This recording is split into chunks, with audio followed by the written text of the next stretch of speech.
બાહ્ય જીવન ખોટું હતું, પણ અંદરથી તો એને રૂવાડે હતું કે મારો શું થશે, એમાંથી કેમ નીકળીશ, મારું થશે શું?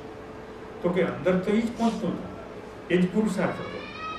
એની ગતિ વધારે છે, પશ્ચાતાપની ગતિ બહુ ઊંડી છે. કે નિરંતર આંખમાં કેમ થશે, કેમ પહોંચાશે, આ ભવમાંથી ભવસાગરમાં કેમ નીકળીશ, મારું આવું જીવન છે. કસાઈ મોક્ષમાં ગયા છે, કતલખાનામાં જે કસાઈ હોય એ મોક્ષમાં જાય છે. ઘણી વાર કામ કરતા હોય કતલનું જાય મોક્ષમાં, કામ કરતા હોય પૂજાનું જાય નથી. તમે સમજી ગયા હશો, પાપ પુણ્યની રમત તમે સમજી ગયા હશો કે પાપ પુણ્ય મટીરિયલ પ્રોસેસ છે, ભૌતિક પ્રક્રિયા છે. અને ભૌતિક પ્રક્રિયા તમને નિરંતર ભૌતિક વર્તુળમાં રાખે છે, અનુકૂળતા અને પ્રતિકૂળતા, અનુકૂળતા અને પ્રતિકૂળતા. હવે આપણે આવા સંસારની અંદર એ પુણ્ય થાય તો શું થાય? તો કે વ્યક્તિ એમ કે સત્સંગ જે મળે છે એ કેવી રીતે મળે છે? તો એમ સામાન્ય રીતે અત્યાર સુધીનું સંશોધન જ્ઞાની પુરુષોનું એવું છે કે જે વ્યક્તિ સત્સંગ કરવા આવીને બેસે છે, જો એની પાસે પુણ્યની મૂડી ન હોય તો સત્સંગમાં આવી ન શકે. પડખે રહેતો હોય તોય ના આવી શકે, બાજુમાં જ રહેતો હોય. એ જોઈએ કે આ રૂમમાં આટલા બધા માણસો આવે છે, જાય છે, પોતાના ઘરની બારીમાંથી જોતાય હોય આ ઘરમાં આટલા બધા માણસ જાય છે, પણ એ સત્સંગમાં આવી ન શકે. કેમ ના આવી શકે? તો એની પાસે પુણ્યની સિલક, એની મૂડી, એની પાસે એનો પાસ નથી. પ્રોગ્રામમાં જવાના જેનો પાસ હોય તો એનો એક પાસ નથી. તો સત્સંગ જે મળે છે વ્યક્તિને તો એ પુણ્ય થાય. તો પછી આપણે હવે તમે સમજી જાઓ કે જો પુણ્ય જે કરીએ તો શું કામ કરીએ? મને જ્ઞાની પુરુષો મળે, મને જ્ઞાની પુરુષ, મને જ્ઞાની પુરુષની વાણીનો લાભ મળે, માટે હું સારું કરતો કરું છું. હવે તમે જ્યારે સંકલ્પ કર્યો તો તમારું એ જે પુણ્ય છે એ પાપ નહીં બાંધી શકે, એ પુણ્ય પાપ નહીં બાંધી શકે. પણ એ જે પુણ્ય છે એ ચિત્તની અશુદ્ધિ ઉપર ટાંકડાનો ઘા મારે છે. એટલે પુણ્યને ચિત્તની શુદ્ધિ કરવા માટે ટાંકણું બનાવવું પડે. ટાંકણું જેમ ઘા કરે પથ્થર ઉપર, તો કે આ પુણ્ય દ્વારા હું ચિત્તની શુદ્ધિ દૂર કરવા માંગુ છું. કોઈ ભોગવટો કરવા માંગતો, કોઈ મનથી બુદ્ધિથી આરામ ફરમાવવા માંગતો નથી, પ્રમાદ ફરમાવવા માંગતો નથી, પરંતુ આ પુણ્ય દ્વારા ચિત્તની શુદ્ધિ કરવા માંગુ છું. તો કારણ કે તો જ સત્સંગ મળે છે. સત્સંગ મળતો પ્રાપ્ત થતો ક્યારે પણ કોઈ પણ માણસ પુણ્ય વગર સત્સંગ, યથાર્થ સત્સંગ પામી શકે નહીં, જ્ઞાની પુરુષ મળી શકે નહીં. તો કે એને માટે વ્યક્તિની આ લાયકાત છે. અચ્છા, તો હવે આવું બધું માનું કે થાય કે વ્યક્તિનું પુણ્ય હોય, અને જ્ઞાની પુરુષ પણ મળ્યા હોય, અને જ્ઞાની પુરુષ પ્રત્યે સ્નેહ પણ થાય, અને જ્ઞાની પુરુષ મળે પછી હવે પુરુષાર્થ ક્યારે શરૂ થાય? કે જ્ઞાની પુરુષની માત્ર વાણી સાંભળે તો પુણ્ય હતું, અને પુણ્યમાં થોડુંક વધારો થાય, પ્લસ થાય, વધારો થાય. પણ માત્ર વાણી ન સાંભળે પણ એને જ્ઞાન વાણી પ્રત્યે પ્રીતિ થાય, ઊંડે ઊંડા એકદમ સુખ થયા કરે, શાંતિ થયા કરે, અનુગ્રહનો ભાવ થયા કરે. મને કેવું સાંભળવા મળે, મને કેવું ધન ભાગ્ય, બહુ ભાગ્ય, મને કેવું મળ્યું, મને કેવું ભાગ્ય મળ્યું, એમ અંદરથી એને અહોભાવ. વાણીનો અહોભાવ જુદી વસ્તુ છે, ધ્યાન રાખો. વાતાવરણનો અભાવ જુદી વસ્તુ છે. સત્સંગની સરસ મજાની કોઈ સરસ હિમાલય જેવું સ્થાન હોય, પવિત્ર આશ્રમ હોય, એનો જે અહોભાવ એ જ્ઞાનનો અભાવ નથી, એ જુદી વસ્તુ છે. સારું વ્યાખ્યાન થતું હોય, મધુર ભાષા બોલાતી હોય તો કે એનો અભાવ એ જુદી વસ્તુ છે, પુણ્યમાં જાય છે. પણ મધુર ભાષા હોય કે ન હોય, સારું વાતાવરણ હોય કે ન હોય, અંધારી કાજે કોટડીમાં બેસવાની સગવડે ન હોય, પંખોય ન હોય, ધામ થતો પરસેવેથી રેપઝેપ થઈ જતા, છતાં કેવી અલૌકિક વાણી આવી રહી છે.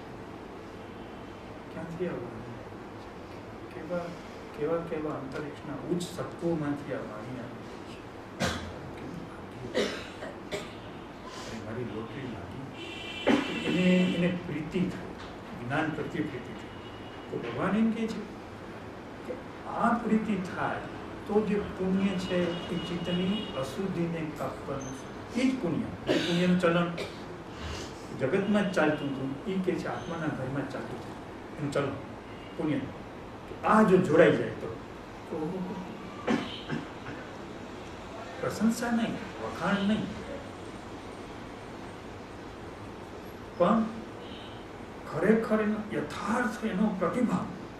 મને જ્ઞાનનો આવું વાતાવરણ મળ્યું, આવું વાતાવરણ મળ્યું, તો એને જ્ઞાન પ્રત્યે પ્રીતિ થઈ. હવે એનાથી શું થશે કે આ ભાઈએ જે કીધું કે અંતરાયો કપાસ, અંતરાયો કપાસ બહુ દૂર છે, કે એથી ને પ્રીતિ થાય એટલે શું થાય કે જે જ્ઞાન બીજ છે, જ્ઞાનનો જે પ્રવાહ છે, જ્ઞાનના જે ઉદ્ગલ છે, એના જે પરમાણુ છે, જ્ઞાની પુરુષ પાસે જ્ઞાનના ઉદ્ગલ હોય છે. સંસારની માણસ પાસે પોતાના જ્ઞાનના વ્યવહારિક જ્ઞાનના ઉદ્ગલ હોય છે. જ્ઞાની પુરુષ પાસે જ્ઞાનના ઉદ્ગલ હોય છે, એના પરમાણુ હોય છે. તો હવે એ જે પરમાણુઓ છે ચાર્જ થતા હોય છે, વહેતા હોય છે, આકાશમાં વહેતા હોય છે. વ્યક્તિ ન બને તો એ આકાશને શ્રવણ કરતો હોય છે અને આકાશમાં એ વહેતા હોય છે. રમણના મૌન અને નરસિંહરામનું શું છે? રમણ તો મૌન છે, ડૂબી ગયા છે. એટલે રમણનું જે આકાશ છે એમાં રમણનો આત્મા મોજૂદ છે, એની ચેતના મોજૂદ છે, કારણ કે વેવડાવે છે, પ્રકાશ વેવડાવે છે. એટલે નરસિંહ સાહેબને જે વસ્તુ એને ગોઠી ગઈ તો કે એના જે પરમાણુ છે, હજુ એનામાં વિવેક નહોતો, વિનય નહોતો, ક્રૂરતા હતી, માણસોને મારી નાખવાના પ્લાનિંગ હતા, આયોજન. છતાં એવા માણસને આંખ્યું તો એની અંદર ક્યાંક પુણ્યનો સંચય હોવો જોઈએ, એની ધારા હોવી જોઈએ, તો જ રમણ સાથે જઈ શકે. એટલે જઈ કેવી રીતે શકે? તો કે આવી ઉપલબ્ધ ધારા હોવા છતાં એને રમણનો સત્સંગ થયો અને એની સાથે જ એને જ્ઞાનનું બીજક મળ્યું. તો જે એ વિવેક કરવાથી, વિનય કરવાથી વ્યક્તિના પ્રકૃતિના પરમાણુમાં પુણ્યની ટકાવારી વધતી ઓછી હોય તો પણ ઘણી વખત વિવેક આગળ વધી જાય છે. પુણ્યની ઘાટી હોય, પુણ્યના માર્ચ ઓછા હોય પણ વિવેક વધી જાય તો વધુ પુણ્યવાળા કરતા નાની માણસ પાસે ઓછા પુણ્યવાળો આગળ નીકળી જાય છે. એકદમ સાચું છે, એકદમ રિયલ છે કે એક બહુ પુણ્યવાળો માણસ છે ને મેં જોયા છે ઘણા પુણ્યવાળો માણસ પણ થાય કે એને કોઈ જ્ઞાની પુરુષનો લાભ નથી. એના પુણ્ય જોઈને વંદન કરવાનું મન થાય કે આ વંદનની માણસ, ગજબનો પુણ્યશાળી માણસ છે, પણ આને જ્ઞાની પુરુષનો લાભ નથી. શું કારણ છે? તો કે એ જાતનો જે વિવેક જે પ્રગટવું છે તો કે એ વિવેકની એને કોર્નર મળ્યો નથી. તો અહીં તમને મેં ક્લુ આપી દીધો, સંકેત આપી દીધો કે માત્ર પુણ્ય ના ચાલે, પણ એની સાથે ભગવાને કીધેલું છે કે ગીતામાં કીધું છે, બીજા ઉપનિષદોમાં કીધું છે, ઘણી જગ્યાએ કીધું છે કે કેવી રીતે આ પ્રાપ્ત થાય છે. તો કે વિવેક હોય તો પ્રાપ્ત થાય છે. પુણ્ય તો જોઈ પણ સાથે વિવેક. હવે જો વિવેક હોય તો શું પ્રાપ્ત થાય? તો કે એને જ્ઞાની પુરુષના જે ઉદ્ગલ છે, જે પરમાણુઓ છે, તો કે પરમાણુઓ એનો વિવેક એને મેગ્નેટિક બને, એનો વિવેક છે એ મેગ્નેટ જેવો થઈ જાય છે. ગુરજીએફના જ્ઞાનમાં મેગ્નેટિક ઇફેક્ટની બહુ મોટી બોલબાલા છે, બહુ મોટી ચર્ચા છે. ઓસ્પેન્સ્કી અને ગુરજીએફનું જ્ઞાન આજે યુરોપ, અમેરિકામાં બહુ જબરજસ્ત કાઠું કાઢી રહ્યું છે. લાખો લોકો એમાં કામ કરી રહ્યા, આજની નવી પેઢી, યંગ જનરેશન. તો એમાં જે મહત્વનું બિંદુ છે એ મેગ્નેટિક ઇફેક્ટ છે કે જેની પાસે જ્ઞાન છે તો એ જ્ઞાનની મેગ્નેટિક જે ઇફેક્ટ છે તો એ જ કાર્યકારીણી શક્તિ છે, એ ગતિશીલ શક્તિ છે. હવે એનાથી જો કોઈ પોતાના ચિત્તના મેગ્નેટ પરમાણુથી ખેંચાય તો કે પેલા પરમાણુ એની સાથે મળે તો એનાથી શું થાય? તો કે એને જ્ઞાનનું બીજક પ્રાપ્ત થાય. ખેતરમાં જે બીજ વવાય તો એને જ્ઞાનનું બીજક પ્રાપ્ત થાય. હવે અધ્યાત્મમાં ખરેખર માણસ એ જ કહેવાય કે જેને જ્ઞાનનું બીજ મળ્યું, એ સિવાય કોઈ અધ્યાત્મનો માણસ કહેવાય નહીં. એ મનથી ભલે માને કે આધ્યાત્મિક છું, આધ્યાત્મિક છું, જ્ઞાનનું બીજ છે. હવે જેણે જ્ઞાનીની સાથેનો આવો વ્યવહાર કર્યો હોય એને આ બીજક મળી ગઈ. બીજક મળી જાય પછી શું કહેવાય? તો કે હવે એ વ્યક્તિની જે ઉર્જા, જે મનોમય ઉર્જા હતી, તો કે હવે એની અંદર મનોમય સિવાયની જે પ્રજ્ઞાશક્તિ જે છે, કે જે પ્રજ્ઞાશક્તિને ચિત્તતંત્ર સાથે સંબંધ નથી, મન, બુદ્ધિ, ચિત્ત, અહંકાર સાથે સંબંધ નથી, એવી જે શક્તિ જે છે એ બીજ પર ઉતરતા ઉતરતા ઉતરતા ઉતરતા ત્યાં જઈ પડે. જેમ પાણીમાં તમે સિક્કો નાખો અને 500 ફૂટ હોય તે ધીમે ધીમે જતો જતો જતો જતો એ તળિયે જઈને પડે. તો તો એ વ્યક્તિની જે અંદર રહેલી જે પ્રજ્ઞા શક્તિ છે એના કોન્ટેક્ટમાં એને પોતાની વેળે પ્રજ્ઞા જાગે નહીં. પ્રજ્ઞા હંમેશા કોકની જેમ દિવાસળી કરીને દીવો કરી શકાય, તો પ્રજ્ઞાને જગાડવી પડે. આપોઆપ નથી, સ્વયંભૂ નથી, સ્વયંભૂ જાગવી. તો એ જ્ઞાનના બીજકથી જાગે છે. હવે એ જે જાગેલી જે પ્રજ્ઞા શક્તિ હોય પછી જ્યારે એ વિવેક રાખે છે, સત્સંગ કરે છે, શ્રવણ કરે છે, તો હવે કોઈ કાળે પુણ્ય રૂપે ન પરિણામ, એ ચિત્તની શુદ્ધિ રૂપે એમાં પાયાનો ફરક છે. ધર્મના મંદિરોમાં જે ગરદી થાય, કુંભ મેળાઓ, અનેક પ્રસંગો, યા દ્વારકામાં જન્માષ્ટમીના પ્રસંગો, એમાં કોઈની પ્રજ્ઞા જાગૃત નથી. તો કે એ કેમ થાય? તો કે એમાં તો વ્યક્તિનો પુણ્યનો ભાવ થાય, શુભનો ભાવ થાય, સારો ભાવ, એ એને આવડે તો. પણ અહીંયા શું આવા ક્ષેત્રોમાં શું બને કે એની પોતાની ચિત્તની જે અશુદ્ધિ છે એને પેલો પ્રજ્ઞા શક્તિનું જે બીજક પેઢીનો કરંટ, એટલે ધીમે ધીમે ચિત્તની અશુદ્ધિ. હવે ચિત્તની અશુદ્ધિ એટલે શું? હવે એ પ્રશ્નમાં હવે આપણે ટચ કરીએ કે ભાઈ જ્ઞાની પુરુષના સત્સંગમાં કોઈ મોટા સારા જ્ઞાની હોય, ઘણા વખતથી સત્સંગ કરતા હોય, છતાં આપણા જીવનમાં પડેલા કેટલાય દોષો અને પ્રકૃતિઓ જાણે કે અકબંધ પડેલા છે, જાતા એનું કારણ છે. આનું કારણ એ છે કે જે અવ્યક્ત છે એને ઉતાવળ નથી, જે વ્યક્ત છે એ હંમેશા ઉતાવળ. આપણો સ્વભાવ અધીરો હોય છે, આપણો સ્વભાવ ઉતાવળો હોય છે. જોવા, સાંભળવા, બોલવા, વસ્તુ લેવા, મૂકવા, ઉઠવા, ચાલવા, કંઈ પણ કરવા, કોઈને જવાબ દેવા એકદમ ઉતાવળમાં હોય છે, એકદમ અધીરામાં છે. તો કે વ્યક્તિનું અંદરનું જે સ્થૂળ જે તંત્ર છે હંમેશા ગતિમાં આવું આતુર હોય છે, પણ વ્યક્તિનું જે જ્ઞાન તંત્ર જે છે એને કોઈ આતુરતા. તો હવે ત્રીજી વાત એ વિવેકની સાથે ત્રીજી વાત એ આવે છે કે વિવેકની સાથે વ્યક્તિને અભિપ્સા હોય છે, ઇન્ટેન્સિટી, તીવ્રતા હોય છે.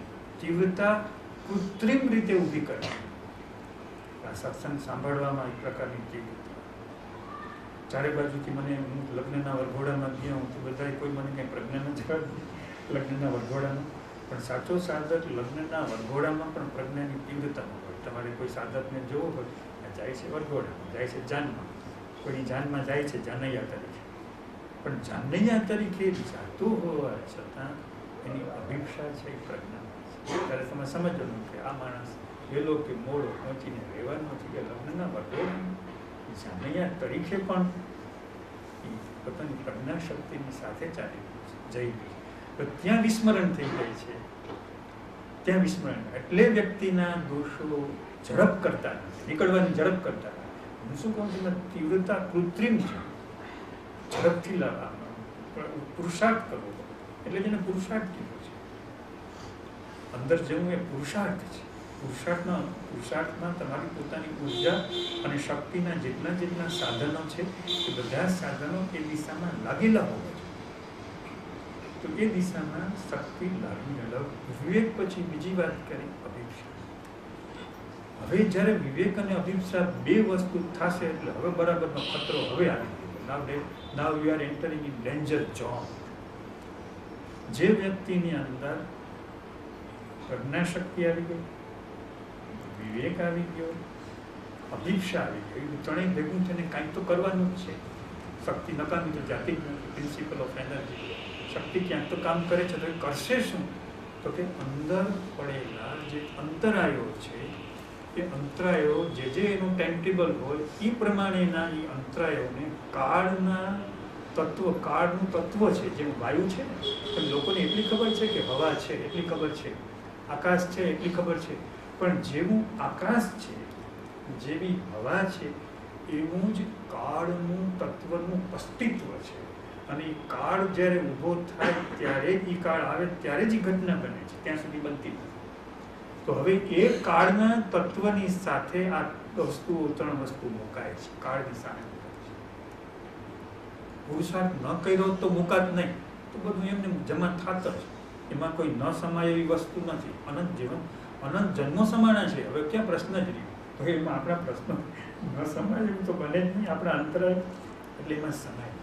એટલે હવે એ અભિપ્સાને કારણે, તીવ્રતાને કારણે એ કાળની સાથે મૈત્રી કરી અને તરત જ જે સમયનો કાળનો જે થાળ તૈયાર કરવો હોય એ આપત્તિનો, સંકટનો, તકલીફનો, મુશ્કેલીનો એ થાળ તૈયાર કરશે.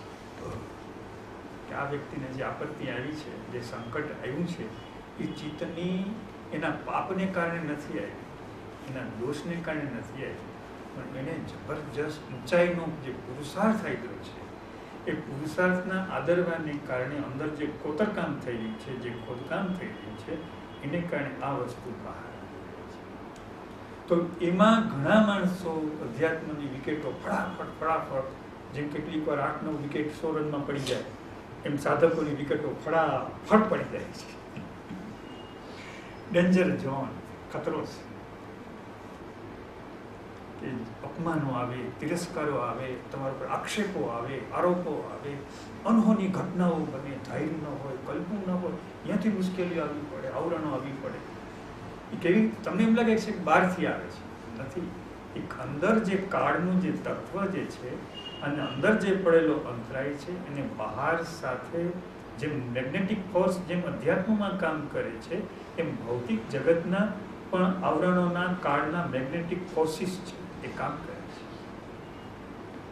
તો એ પ્રમાણે એ અધ્યાત્મના જગતની અંદરની જે વસ્તુ ઉઠી એ નીકળી જવા માટે ઉઠી. તો અહીં સત્સંગમાં સુખમાં રહેવું, સ્વભાવમાં રહેવું, શાંતમાં રહેવું એ કોઈ અઘરું નથી.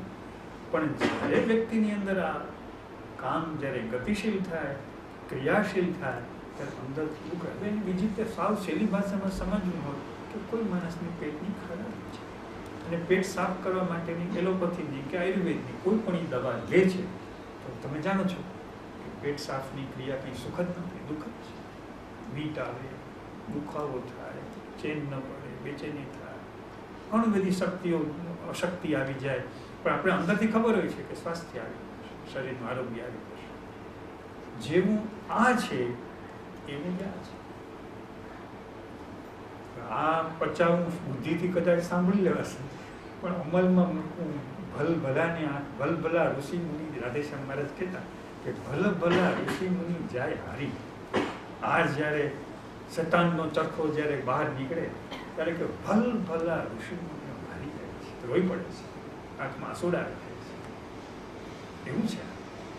તો હવે આપણે ઋષિ મુનિઓ ભલભલા હારી જતા હોય તો આપણે કાંઈ આપણે આગળ તો કરે કેમ તમે આમાં નાપાસ થાવ છો, એવું તો કહેવાય. પણ જો આવું સમજી લીધું હોય કે એનો શું ઉપાય છે, તો કે એ સાચવીને સંભાળીને કે અત્યારે મારી બકરી ડબ્બામાં છે, અંદરના અંતરાયો બરાબરના બહાર આવ્યા છે, હવે બહુ સાચવીને સંભાળીને સતત અનુસંધાન કરું છું કે એ સદગુરુ ધીરજ આપજો. એમાં મગાવીશું ધીરજ મગાવ, ધીરજ અને મને સહન કરવાનું. કોઈ કેટલાને માગતા નથી આવતું કે શું માગવું. તો અહીં હું 2 વસ્તુ મૂકી દઉં છું. આ 2 વસ્તુ મને ધીરજ આપો, મને બળ. જો ધીરજ અને બળ 2 હશે તો મારી આખી દુનિયા મારા ઉપર તૂટી પડશે, તો મારામાં ધીરજ છે અને ગુરુ મહારાજનું બળ છે. અને એ 2ના ટેકાથી આ બધું ધીમે ધીમે નીકળી જશે પરંપાર ચિત્તની સુધી. અને કેટલી બાબતોને એટલું હળવાપણું લાગશે કે મારા હાથમાં બોક્સ આવે, હું છૂટી ગયો. બેઠા હો તેમ લાગે કે હું છૂટી ગયો. આ સંસારમાં હું નથી, આ જગતમાં હું નથી, આ જગતના પ્રપંચમાં હું છું નહીં. એવું અંદરનો ચિત્તની શુદ્ધિનો જે આનંદ છે, એનો પ્રસાદ છે કે આ ચિત્ત શુદ્ધિની પ્રાસાદિકતા. એ જે ચિત્ત શુદ્ધિની જે પ્રાસાદિકતા એટલી મનોહર હોય કે વ્યક્તિને જોતા જ એને આનંદ થઈ જાય. વાત તો પછી પણ જોતા જ આનંદ લોકો ચિત્ત શુદ્ધિની પ્રાસાદિકતા. પણ આ જે પ્રોસેસ છે એ લાંબી છે. કેટલાક એક મને બસ મને જરાક અનુભવ થઈ ગયો, તુર્યાવસ્થા આવી ગઈ, વાત પૂરી થઈ ગઈ, એમ કંઈ પૂરા થતા નથી તો બસ. તો ઋષિ મુનિની આંખમાં આંસુ ક્યાંથી આવે? ભલા ઋષિ મુનિ જાય હારી જાય એવું છે, પરાજિત થઈ જાય એવું છે. એ તો જયારે ઉખડે ત્યારે ખબર પડે, કીડિયાનું ઉભરાય અને ચારે કોઈથી વ્યક્તિ ઘેરાય છે. ક્યાંય મને આમ ક્યાંય અમારે માર્ગ નથી, ક્યાંક આમ જાઉં કે આમ જાઉં. અને એ સમયે વ્યક્તિ પરમ શક્તિને આધીન થઈ જાય, શરણાગત થઈ જાય, પ્રપત્તિ ઓ કરનાર, તું તારી શક્તિથી જ ઉભરે. આ જગતના કોઈ માણસો મને બચાવી ન શકે, જગતની કોઈ શક્તિ મને બચાવી ન શકે. પરમ શક્તિનો આધાર જે એક વખત લઈએ એટલે પછી આધાર થાય, કાયમ થઈ. એક વખત લેતા આવડી ગયો પછી જેમ આપણી કેટલીક ટેવો હોય છે, તો એ પ્રમાણે આ જે આધાર છે કે આ વ્યક્તિ પરમ શક્તિનો આશ્રિત છે, પરમ શક્તિના આધારમાં જીવે છે. એ બુદ્ધિના આધારમાં નથી, પોતાના અનુભવના આધારમાં નથી, સાધનાના આધારમાં નથી, સાધનના આધારમાં નથી, તપશ્ચર્યાના આધારમાં. તપશ્ચર્યા તો બહુ ખતરનાક વસ્તુ છે. તપશ્ચર્યા છે દબાવે છે, અંતરાયોને દબાવે છે. તપશ્ચર્યા એ મટીરિયલ પ્રોસેસ છે, પણ ચિત્તશુદ્ધિ જુદી જ અલૌકિક બાબત છે.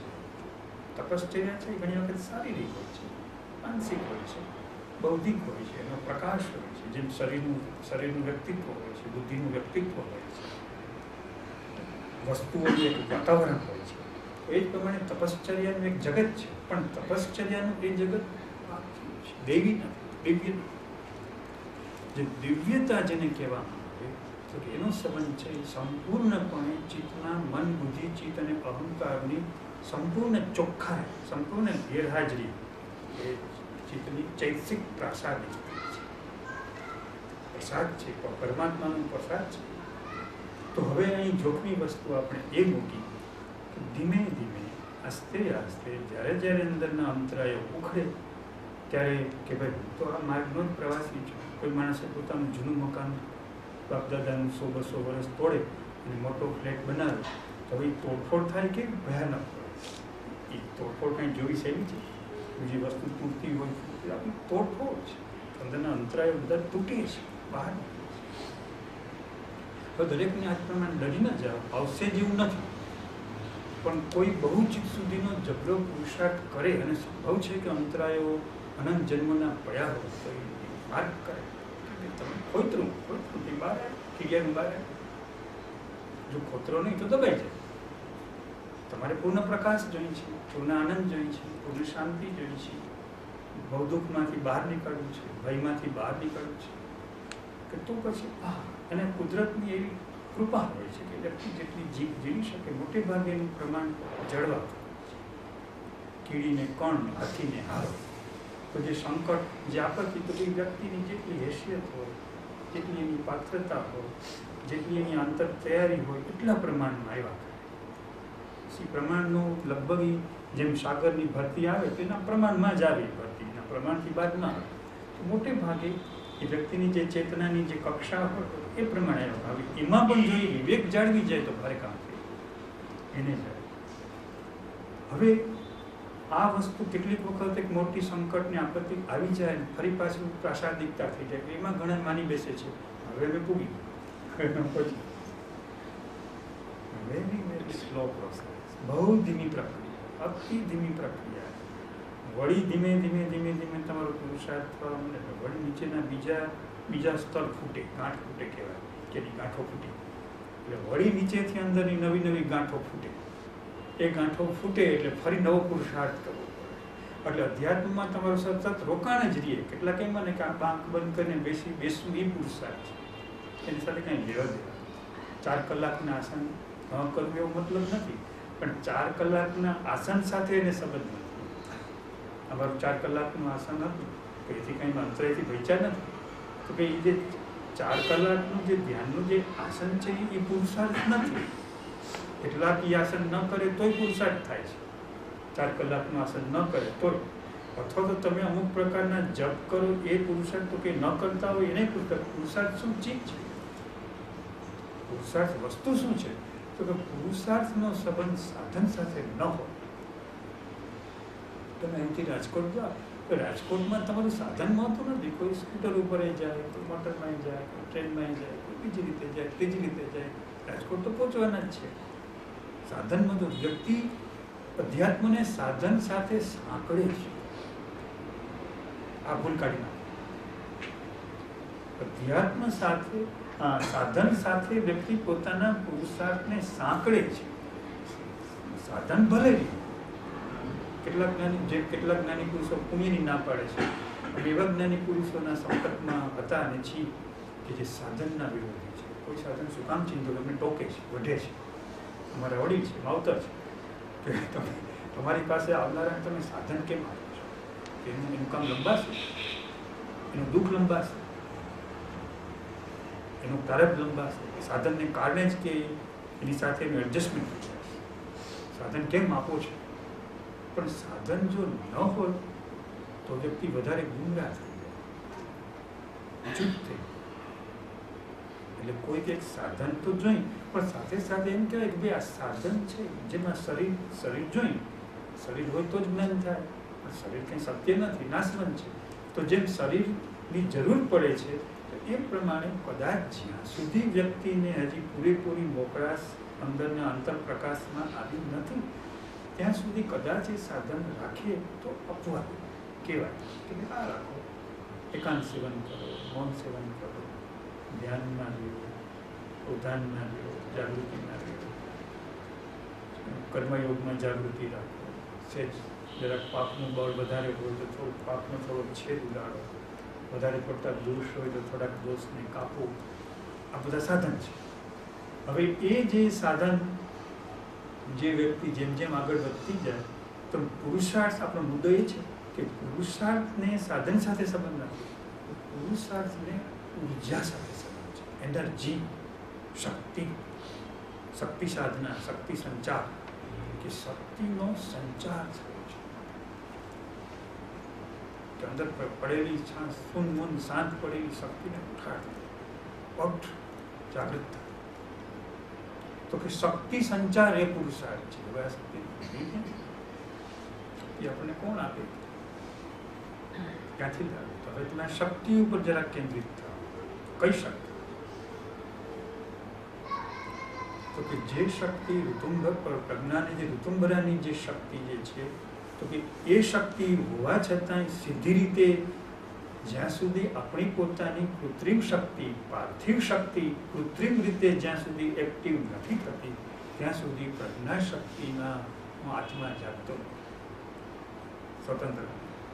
એટલે કે શરીરની જે પાર્થિવ શક્તિ કઈ કઈ છે? પ્રગટ બહિર્કરણ તો 5 છે. જોવાની શક્તિ છે, સાંભળવાની શક્તિ છે, બોલવાની શક્તિ છે, સ્પર્શવાની શક્તિ છે.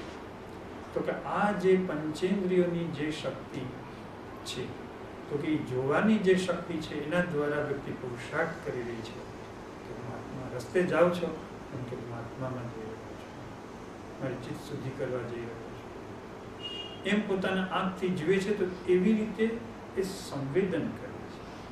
કોઈની પણ વાત સાંભળે છે તો એટલા માટે ભલે કોઈ ખટપટ કરતું હોય, કોઈ નિંદા કરતું હોય, કોઈ ટીકા કરતું હોય, પણ એ એવી રીતે સાંભળે છે કે આ સાંભળવા દ્વારા મારી જે શક્તિ, જો હું મરી ગયો હોત તો સાંભળી ન શકત, પણ જીવું છું એટલે પ્રાણ છે, એટલે પ્રાણની શક્તિ છે.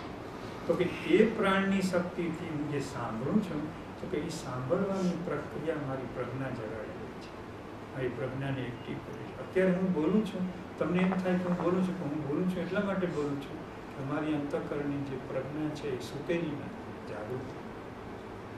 એટલે કોઈને ઉપદેશ દેવા માટે નહીં, પણ જે વાણીનો જે સંચાર છે એ વાણીનો સંચાર અંદર સુતેલી જે પ્રજ્ઞા છે એને ઝકઝોરવા માટે છે. જેમ સાંટિકાથી દેવતાને આપણે આગુ પાછું કરીએ. તો આ પુરુષાર્થ છે, પંચેન્દ્રિયનો આ પુરુષાર્થ. અને એ વ્યક્તિને કેટલીક વખત કાંઈ કરતી ન દેખાય, એમ શાંતિથી જ્યારે જોયું ત્યારે સેટિંગ પર આરામ ફરમાવતી હોય, પ્રબળ પુરુષાર્થ. કઈ હાથ પગથી સખત કામ કરતા હોય, પુરુષાર્થ જીરો, કંઈ થતો નહીં. સખત મજૂરી કરતા હોય, સખત મહેનત કરતા હોય, પણ પુરુષાર્થ થતો જ નહીં.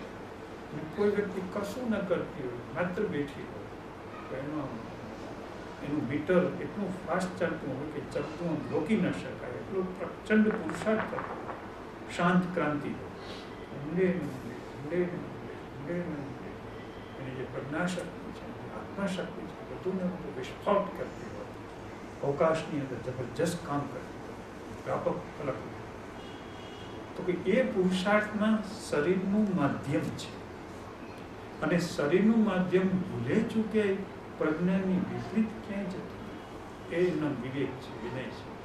એનામાં ગુરુ મહારાજની આજ્ઞા અમાન્ય છે, એ ગુરુગમ છે. આમાં ગુરુ મહારાજની આમાન્ય છે. તમારી કોઈ પણ શક્તિ ક્યાંય પણ ભગવાનથી વિમુખ જરા જેટલું પણ એક ડગલું માનતી ન હોય, પગલું માનતી. તમારું શરીર ગમે ત્યાં, તમારું અસ્તિત્વ ગમે ત્યાં હોય, પણ તમારો આંતરલોક છે એ જે નાનું બાળક માતાની આંગળી છોડે જ નહીં, પકડી જ રાખે, એમ તમારો જે આંતરલોક છે એ પ્રભુની શક્તિ સાથે, વૈશ્વિક શક્તિ સાથે એની આંગળી પકડી આ છે પુરુષ. હવે આ પુરુષાર્થમાં આવવામાં તકલીફ પડે તો પછી એમ સૂચવાય કે થોડીક વાર જરા શાંતિથી તમારા કમરામાં, તમારી ગોળીમાં સમય બધા માણસો થોડાક આગળ પાછળ થાય, થોડી વાર બેસવું. પણ બેસવું એ પુરુષાર્થ નથી. પુરુષાર્થ તો આ જે છે એ એકચ્યુઅલ પુરુષાર્થ તો આ છે. પણ એ પુરુષાર્થમાં જવા માટે આ જે શરીર છે એનો ખપ છે, એનો ઉપયોગ છે. પછી જ્યારે વ્યક્તિને હથોટી બેસી જાય ત્યારે તો હજારો કામ કરતો પણ એમાં જ કામ કર્યા જ કરતો હોય, કોઈને ખબર ન પડે કે શું કરે છે. મોટા મોટા આંદોલનો ચલાવતો વિનોબા જેવો માણસ હોય, વિવેકાનંદ જેવો માણસ હોય, કોઈ પણ એવા માણસ કે જેને જો ત્યારે પ્રવૃત્તિ છે, જ્યારે હોય ત્યારે પ્રવૃત્તિ છે, પણ એની જે શારીરિક પ્રવૃત્તિની અંદર એની જે પહોંચ હોય અંદર હોય કે હું અંદર જઈ રહ્યો છું, અંતર્મુખ થઈ રહ્યો છું, મારું મુખ અંદર છે, મારું મુખ બહાર નથી, મારું મોઢું અંદર છે, અંદરની દિશા તરફ તમને એમ લાગે છે કે હું બહાર જાઉં છું, વાણી દ્વારા બહાર જાઉં છું, અને વાણી દ્વારા કે અંદર જઈ રહ્યું છું. હવે આમ જવા માટે વ્યક્તિની જે તાસીર હોય, એની જે પ્રકૃતિ હોય, એનો જે સ્વભાવ હોય, તો એ સ્વભાવ પ્રમાણે જે સાધન પસંદ કરવું એ કરી દે. કોઈને ધ્યાનનું સાધન, કોઈને સ્મરણનું સાધન, કોઈને સારી વાણીનું સાધન, કોઈને સારા ગ્રંથોની વાણીનું સાધન, કોઈને કર્મયોગનું સાધન, કોઈને પ્રવૃત્તિનું સાધન. હવે આ બધું તો જે હોય તે હોય, પણ અનિવાર્ય કેવું? અનિવાર્ય બે, આંખ અને કાન. બીજું જેને પોતાની મોજ, જેનો જેવો સ્વભાવ, જેનો જેવો સંસ્કાર, જેની જેવી પ્રકૃતિ, જેની જેવી ઉંમર, જેનું જેવું શરીર, જેની જેવી તાસીર, જે પ્રમાણે જેવો દેશકાળ, જે પ્રમાણે કરવું એ બધી એની પસંદ વિકલ્પ. પણ શેમાં વિકલ્પ નહીં કે આંખ અને કાન એ બે આત્માના દરવાજા છે, એમાંથી પ્રવેશ છે. કે વ્યક્તિની જે આંખ છે એ નિરંતર ભગવાનના દર્શન કરવા માટે આતુર, પ્રભુ દર્શનની પ્યાસ છે. નિરંતર પ્રભુ દર્શન કરવા માટે જ હું શેરીમાં ક્યાંક દેખાઉં છું, રોડ ઉપર ક્યાંક દેખાઉં છું, રસ્તા ઉપર ક્યાંક, જે અમને ઓળખે છે કે વર્ષોથી બહાર જતા અહીં જે બેઠેલા હોય છે, કોઈના અમે ઘરે જોઈએ, કોઈના નામની અમને ખબર નથી. શું કામ? આંખ અને કામ, આંખ અને કામ. એનો મતલબ એવું નથી કે બધા એકલા પડી જવું, ઘરમાં એકલા પુરાઈ જવું, ધંધા છોડી દે, કામ છોડી દે, એમ વાત નથી. પણ અમને એવું પ્રારબ્ધમાં અનુકૂળતા થઈ છે. એટલે અનુકૂળતા થઈ છે તો કે હવે નિરંતર જેમ બને એમ આંખને બચાવો, કાનને બચાવો, જીવનને બચાવો. તો કે આંખનો ઉપયોગ માત્ર હરિદર્શન માટે, પ્રભુ દર્શન માટે, આત્મદર્શન માટે. શિક્ષક છું, હું વેપારી છું, બધી છું, પણ એ જોતા જોતા કે મારે હરિદર્શન કરવું છે માટે હું વેપારમાં છું, હું સાંભળું છું તો કેટલા માટે. એ પુરુષાર્થ છે એ દરેકને માટે અનિવાર્ય. બીજા સાધન સૌની મોજ પ્રમાણે કરે તોય છૂટ, ન કરે તોય છૂટ. કેટલાક કોઈ સાધન કરતા દેખાતા જ નથી, પુરુષાર્થ પ્રચંડ હોય છે. માણસ ભજન શું છે? એટલે ઘણી વખત તો એવું કહેવાય છે કે સાચા સંતને કોઈ ભજતા ન દીઠા. ભજન શું છે? એનું નિશાન શું છે? સવારથી ઉઠીને રાત્રે સૂર્ય ત્યાં સુધી કઈ રીતે આ ભગવાનને રીઝવે છે, આત્માને રીઝવે છે, આની સ્ટાઇલ શું છે, લાઈફસ્ટાઈલ શું છે, ઘણા પકડાય ખબર જ નથી. બસ આપણે જેમ જ જીવતા હોય, સવારથી સાંજ સુધી જેમ આપણે કામ કરીએ, વ્યવહાર કરીએ, બધું ક્યાંય પકડાય નહીં. પણ ક્યાં હોય તો કે એનું અંતર જે લોક હોય, એમ એની શ્વાસની પ્રત્યેક જે ગતિ હોય એ પ્રત્યેક ગતિ સાથેની વૃત્તિ જોડાય છે. શ્વાસની એકેય ગતિ ફેલ ન જાય. વહેતી શ્વાસની જે ગતિ છે એ ગતિની સાથે એની વૃત્તિ છે, એનો તાલ બેસી કરે. એના જેવો બીજો પુરુષાર્થ હાથીનું પગલું કે વહેતા શ્વાસની સાથે એની વૃત્તિ જોડાય એટલે પુરુષાર્થ ચાલુ છે. હવે કદાચ તમે ધ્યાનમાં બેસો કે સારું, શારીરિક આરામ મળે, બુદ્ધિનો આરામ મળે, મનનો આરામ મળે, આંખની આરામ મળે, બીજું દાખલ થતું અટકે, બીજા વિચારો આવતા અટકે, બીજાને આપણે દોષિત જોતા અટકી જાય, કોઈનો વાંક કાઢતા અટકી જાય, આંખ બંધ કરીને બેઠા. તો એના બીજા અનેક ફાયદા છે, પણ મુખ્ય પુરુષાર્થ તો આ જ છે કે વ્યક્તિની વૃત્તિ કઈ દિશામાં છે. 2 કલાક ધ્યાનમાં બેસે પણ વૃત્તિ બહાર જ ભટકતી, તો થોડું શારીરિક લાભ થયો, તપ થયું, બેસવાનું તપ થયું, તો કે એ મટીરિયલ પ્રોસેસ થઈ.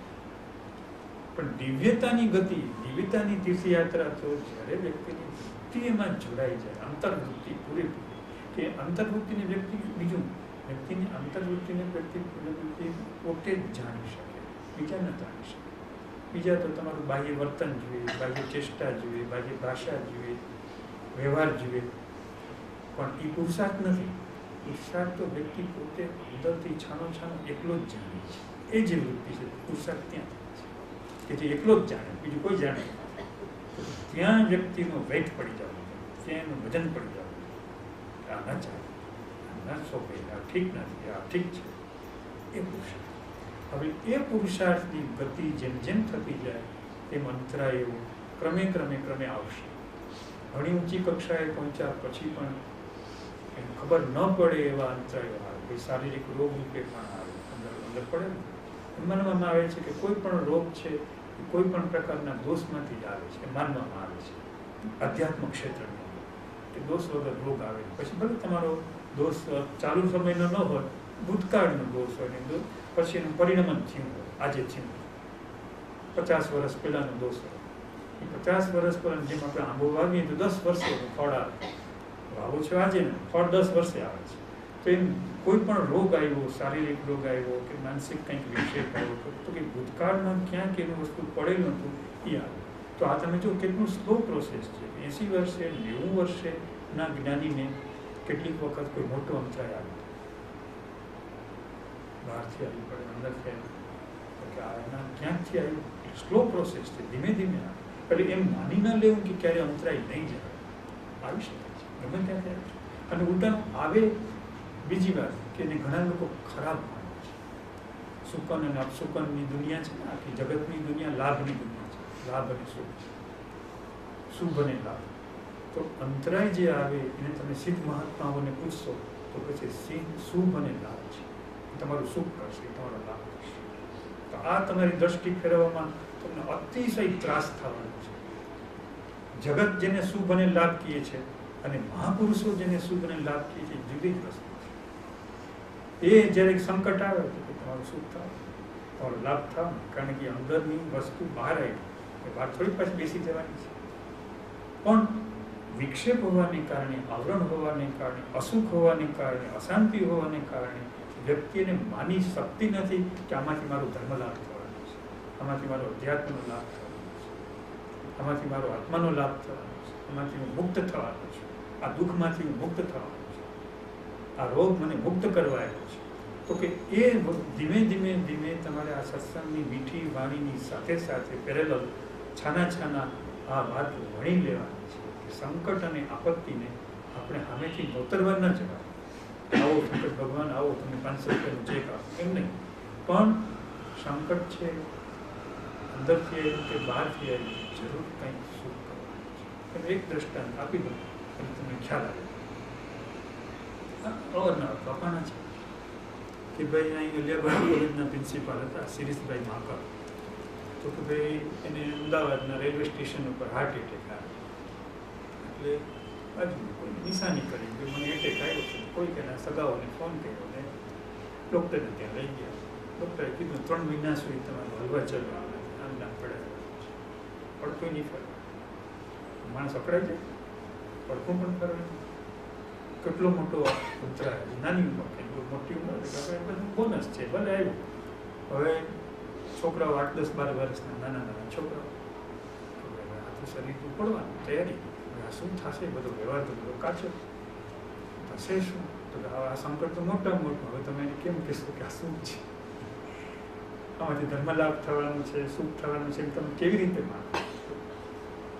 એ સમયે એને પોતાની પથારીમાંથી અહીં મને કાગળ, ભયંકર પીડા છે, સહન ન થાય એવી પીડા છે. પણ જ્યારે ઊંઘ આવી જાય છે ત્યારે દિવ્યતાના દર્શન થાય છે. કોઈ દિવ્ય પુરુષો મને દર્શન આપે છે, અઢળક શાંતિનો નાશ પડતો. આ મેં તમને એનો પુરાવો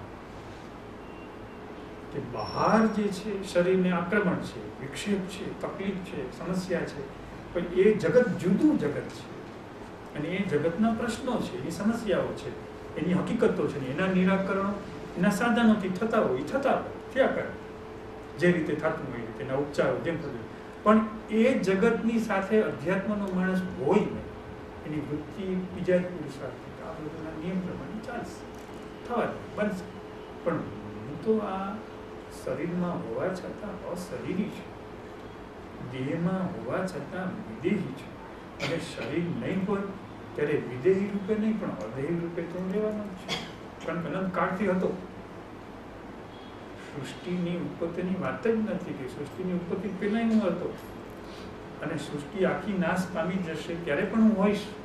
તો કે હું તો છું જ, તત્વમસી શ્વેત કેતુ હું આ છું. તો આ તો હું તો છું, તો કે હું તો હતો જ. તો કે હું જે હતો એને હવે આ ટેમ્પરરી કામચલા હજારો લાખો કરોડો અબજો રોગ આવી ગયા, અબજો મરણ થઈ ગયા, એમાં અબજો મરણની સાથે વળી પાછું અધ્યાત્મનું જ્ઞાન મેળવ્યા પછી વળી આ અબજોની સાથે વળી એક પ્લસ કે વળી આની સાથે હું જોડાઈ જાઉં તો એની સાથે જોડાય તો કંઈ સુખ થતું હતું. કે ને કે સંકટ એ સુખ છે, મંગલ છે, તો કે એને સુખ થતું કે હું ઊંઘી જ્યાં જાગું છું ત્યાં પીડા પીડા પીડા, અને જ્યાં ઊંઘ આવી જાય છે તો કે મધુર દર્શનો થાય છે, આહલાદકતા થાય છે. ઓહો, આવી દુનિયા છે, આવી સૃષ્ટિ છે, આવું જીવન છે, એવું થઈ જાય છે. તો સંકટ અને આપત્તિને મગાઈને દૂર કરવા કોશિશ કરાય, શાંત કરવા કોશિશ કરાય, પણ હંમેશા અધ્યાત્મના ક્ષેત્રમાં સંકટ અને આપત્તિ તત્વલા. કારણ કે વ્યક્તિનો અહંકાર અનુકૂળતામાં ગોઠવાયેલો છે. વ્યક્તિની અહમ બુદ્ધિ, એની મમતા બુદ્ધિ એની અનુકૂળતામાં છે, અને જ્યારે પ્રતિકૂળતા આવે છે ત્યારે શું થાય છે કે અહમ બુદ્ધિ અને મમ બુદ્ધિ એ બે બુદ્ધિ ઉપર નિશાન કરાય છે, ગોળીબાર થાય છે, ફાયરિંગ થાય છે. એના અહમ ઉપર ફાયરિંગ થાય છે, એના મમ ઉપર ફાયરિંગ થાય છે. એટલે શુભ બની જાય છે, મંગલ બની જાય છે. કેમ કે અહમ ગયું, મમ ગયું. તો અંદરથી પુરુષાર્થ એ કહેવાય કે સંકટ અને આપત્તિ તમારું કલ્યાણ કરશે. અને ભગવાનની વસ્તુ હંમેશા કલ્યાણકારી બને છે. ભગવાન કલ્યાણકારી જોઈએ, ભગવાન અકલ્યાણકારી, ભગવાન મંગલકારી જોઈએ. અને હું ભગવાનને માર્ગે જઈ રહ્યો છું તો સંસારના માણસો, વ્યવહારના માણસો શુભ લાભ જુદી વસ્તુને કહેશે. આ તમે ભેદ તમારે બધી જગ્યાએ મુશ્કેલીમાં મુકાવવું પડશે. એ લોકો શુભ લાભ બાયના ઉપર લખશે જુદી રીતે જુદી કારણસર. એને એનું જગત છે, એની દુનિયા છે, આપણે એને પણ પોષણ આપવું જોઈએ, એની સાથે એડજસ્ટમેન્ટ કરવું જોઈએ. Okay, alright. પણ આપણે અંદરથી છાનું છાનું જાણતા હોય કે આ શુભ લાભ નથી. શુભ લાભ તો મને આત્માનો ભેટો થાય, ભગવાનનું દર્શન થાય, અને એ કદાચ સંકટમાં એટલે જ કુરુક્ષેત્રના મેદાનમાં ગીતા છે, જેને વર્મ સમજતા આવડે એમાં સમજવા કે ગીતા કોઈ આશ્રમમાં નથી કહેવાનું, કોઈ કૈલાસ માનસ સરોવરમાં નથી કહેવાય, કે જ્યાં ભયાનક સંસારના યુદ્ધ ખેલાઈ રહ્યા છે, તો અહીંયા ધર્મનું જ્ઞાન પ્રગટ થાય છે, ત્યાં આત્માનું જ્ઞાન પ્રગટ થાય છે, ભગવાનનું જ્ઞાન પ્રગટ થાય છે. યુદ્ધમાં, યુદ્ધ વચ્ચે. તો આપણે પણ સંસારના યુદ્ધોમાં આયા સત્સંગમાં બેઠા છીએ તો 1 કલાક બેસશું, રવિવાર એક વાર બેસશું, છતાં યાર પણ બાકીના લાખો કલાકોનું શું? તો કે લાખો કલાકો મોટે ભાગે યુદ્ધ જ હોવાનું, દરેકને પોતપોતાના આગળ યુદ્ધ જ હોવાના. એ કાંઈ અર્જુનને દુર્યોધને યુદ્ધ થોડું હતું. મનુષ્યનો જન્મ યુદ્ધોને કારણે જ થયો છે, અને યુદ્ધોમાં જ એનો વિનાશ થવાનો છે. મનુષ્યનું અસ્તિત્વ યુદ્ધોથી જ છે, રાગદ્વેષથી જ છે. એટલે એ કોઈ એમ કે આ દુનિયામાં શાંતિ આવી જાય કે શાંતિ ના આવે.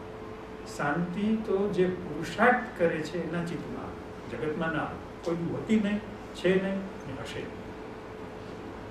જગતમાં બહુ તો સારી વ્યવસ્થા આવે, અને એ વ્યવસ્થા પાછી ઉછળી જવાની તૈયારીમાં જ હોય.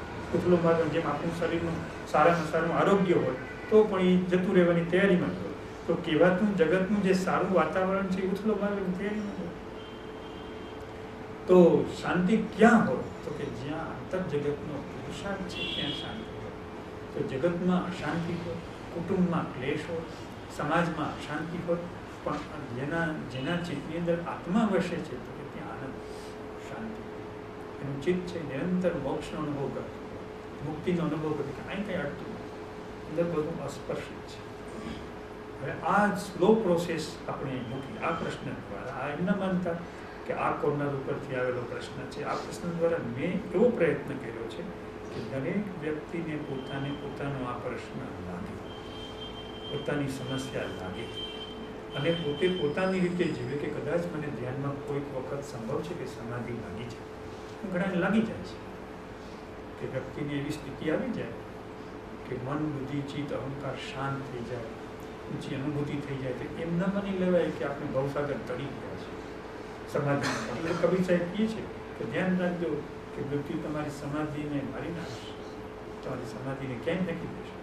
ધ્યાનની શાંતિ મળે એ મોટી વાત છે, સમાધિ લાગે એ મોટી વાત છે, પણ આ અંતરાયો જે છે અનંત જન્મોના એ હંમેશા ધીમે ધીમે જાય છે અને સતત સત્સંગના વરસાદથી જાય. નિરંતર સત્સંગનો વરસાદ વરસાદ કરે એટલે એનું ધોવાણ થાય છે અને ધોવાણ થતાં એનો જેમ જેમ ટાઈમ આવતો જાય તેમ તેમ એ પસાર નીકળતું. તેમાં આપણે બહુ અધીરાઈ ચાલતી નથી. એટલે સાધનામાં ધૈર્ય એ સાધકની લાયકાત શું કરે? ધૈર્ય એની તેની લાયકાત છે. આ પ્રશ્નમાં આમ કીધું. હવે આમાં જો કોઈને આ પ્રશ્ન પૂરતો જ પૂછજો, બીજું કંઈ ન પૂછશો તો પ્રશ્ન આખો જે અત્યાર સુધી મૂક્યો એ બગડી જશે. એની પ્રશ્નનું જે અંદર કલેવર મૂકાણું ને એ બધું બગડી જશે. એ બીજું જુદું આવશે તો મને વાંધો નથી, પણ બગડી જશે. એટલે એ જ પ્રશ્નમાં કંઈક પૂરક વાત હોય તો પૂછો, જેથી કરીને તમારા ચિત્તમાં એનો પિંડ વ્યવસ્થિત રીતે એના પરમાણુઓ જે રીતે સેટિંગ થવા જોઈએ એ રીતે થાય.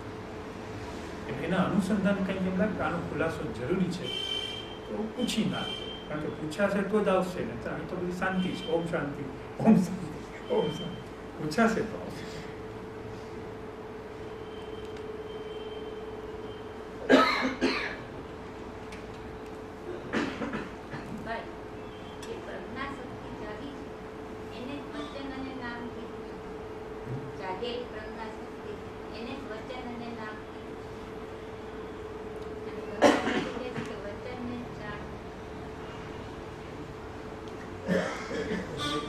અત્યારે તમે તમારા મનમાં વચનમાં રહેવું એટલે આમ તો જે બીજ જ્ઞાન આપણે કીધું કે જે વ્યક્તિને જ્ઞાનનું બીજ પ્રાપ્ત થઈ જાય વચન એટલે અત્યારે એમાં બહુ ઉતરશે નહીં.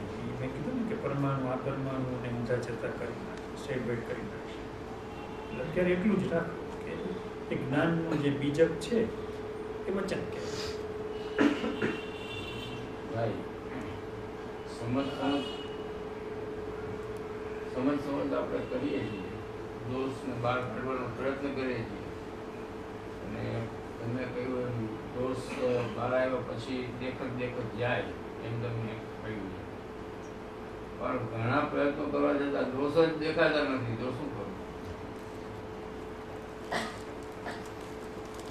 કોઈ વ્યક્તિને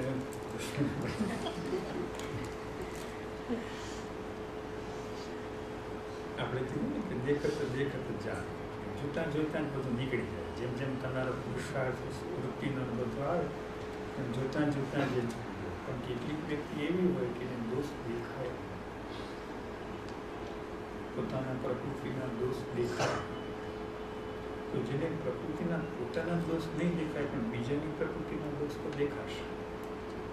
જો નિરીક્ષણ કરો, કોઈના વર્તનમાં આપણી ભૂલ દેખાય, કોઈના વ્યવહારમાં, કોઈના આચરણમાં, કોઈની ચેષ્ટામાં, કોઈના સંબંધમાં દોષ દેખાવાનો છે. હવે પરદોષ દર્શન ઉપર જો નિયંત્રણ આવે, અત્યારે આપણે પુરુષાર્થ એ રાખીએ, એટલા પૂરતું રાખીએ કે પરદોષ દર્શનમાં નિયંત્રણ, તો 100% ધીમે ધીમે વ્યક્તિને સ્વદોષ દેખાવો શરૂ થશે. કારણ કે પરદોષ જોવાની વૃત્તિ એ જ સ્વદોષ છે. એટલે દોષ દેખાતા નથી પણ પરદોષ તો દેખાય છે. તો પરદોષ જોવા એ જ આપણો દોષ છે. આપણે તો જગત આખાને નિર્દોષ જોવું, ગુનેગારને પણ નિર્દોષ કરે. કોઈ જ્ઞાની પુરુષ જજ હોય તો ગુનેગારની સજા કરે કે ભાઈ નિયમ પ્રમાણે, કાયદા પોથી પ્રમાણે અને આટલી સજા થાય. સજા કરે પણ અંદરથી એના જ્ઞાનથી નિર્દોષ છે કે એના કર્મને કારણે આની ફસામણી થાય છે, એના કર્મના પરમાણુઓને કારણે આની ફસામણી થાય. બિચારાનું કંઈ વાંક શું, એ બિચારો ક્યાં જાય? પણ કાયદા પોથી પ્રમાણે એને આ સજા, આ દંડ, પણ એને દોષિત જુએ તો એ જજ છે તો કે એ સાધના કરી રહે છે. તો આપણને જ્યારે પોતાના દોષ ન દેખાય તે વાત 100% છે કે તમે કંઈને પણ સારા માણસમાં પણ દોષ દેખાય. જો તમે સતત સાનિધ્ય રાખો માણસ આખી દુનિયા એની પ્રશંસા કરતી હોય, આપણી બુદ્ધિમાં એનો દોષ નીકળે તો દુનિયા ભલે વખાણ કરે કે એનો દોષ છે. કારણ કે બુદ્ધિમાં એની અંતર એની જે ઉપલું જે પળ જે છે, ઉપલું પળ આપણા અહંકાર સાથે, એનો અહંકાર આપણા અહંકાર ઉપર આવે એટલે આપણો અહંકાર બીજાનો અહંકાર સહન કરી જ ન શકે ક્યારેય પણ. આપણો અહંકાર બીજાના અહંકારને ચલાવી ન લે. નિરહંકારી જે હોય આખી દુનિયાના અહંકારને ચલાવી શકે, કારણ કે અથડામણ નથી, સંઘર્ષ નથી. પણ અહમને અહમ સાથે અથડામણ છે, એક અહમ બીજા અહમ સાથે અથડાય છે. પણ એક વ્યક્તિ જ્યારે પૂરીપૂર્ણ રીતે નિરહંકારી સ્ટેટમાં છે તો અહંકારી માણસને પણ એમાં એને પોતાનો નિરહંકાર દેખાય, એનો અહંકારીનો દોષ નથી, એના પરમાણુઓનો જમાવટ એવી છે માટે અહંકાર છે, માટે એનો વાંક તમે વાંક વગર એને જોઈ શકો. ક્યારે? જ્યારે તમારી ચિત્ત શુદ્ધિ હોય તો આપણા જ્યારે દોષ ન દેખાય ત્યારે પરદોષ જોતા અટકવું, અને પરદોષ જોતા અટકતા ન હોય તો શું કરવું? હવે પછી આવવાનું જ છે, સ્વાભાવિક છે. એના પછી આ જ આવવાનું છે. પરદોષ જોતા જો ન અટકે તો શું કરવું? તો વ્યક્તિ પોતાનું જે સાધન છે એકાંતિક, કે પ્રારબ્ધ વસાત જ્યાં હળવા મળવાનું હોય ત્યાં જ હળવું અનિવાર્ય. એ સિવાય ક્યાંય પણ વ્યક્તિ જોવામાં ના આવે, બજારમાં જોવામાં ના આવે, કોઈ સ્થાનમાં જોવામાં ના આવે. જ્યારે જુઓ ત્યારે પોતાનું અંતર જગત સાથે જ હોય, પોતાની આંતર દુનિયા સાથે જ હોય. વ્યવહારમાં જે આવશ્યક ફરજ હોય બજાવે. તો શું થાય કે તો વ્યક્તિને વાર્કા માણસોના જે એક ધારા દોષ દેખાતા હતા એને બદલે એને નિરાંતનું સુખ મળ્યું, એને એકાંતનું સુખ મળ્યું, એને નીચ પ્રકૃતિનું સુખ મળ્યું. ઘણા લોકોને નીચ પ્રકૃતિનો ગૌરવ નથી, નીચ પ્રકૃતિનું સુખ નથી, એટલે ભટકા જ કરે, આખરે રથ તૂટી પડે. પણ નીચ પ્રકૃતિનું સુખ હોય ભટકે નહીં. ભાણ કે છે ભટકીશ ના, મથી લેને માય. ભાણ કે છે ભટકીશ ના, મથી લે, એટલે તું તારી અંદર મથી લે. અને જો તને અંદર મથન કરતા આવડે તો કરવું નથી કાંઈ, તો તારે શું કરવાનું છે? કાંઈ કરવાનું નથી. કરે કોણ? અહંકાર કરે. નિરંકાર શું કરે? કરવાનું બધું અહંકારને હોય, નિરંકારને વળી શું કરવાનું? નિરંકારનું હોવા પણ સાર્થક છે.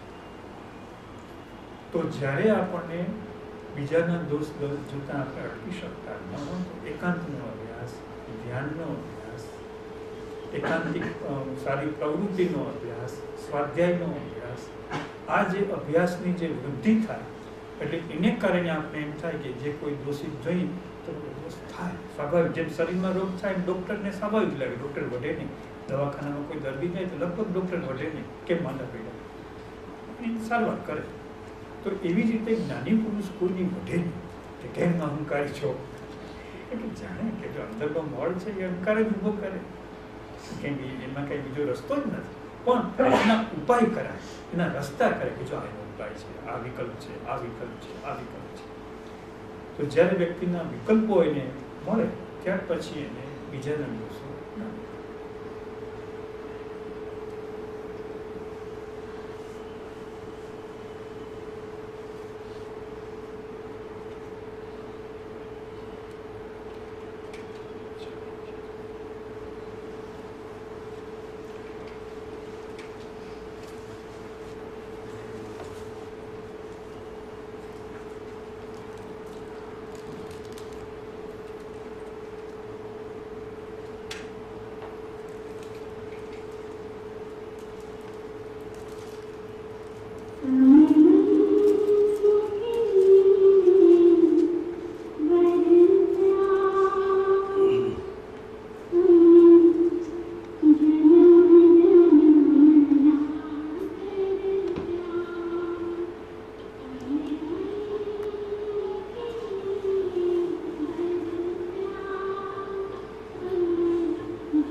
તમે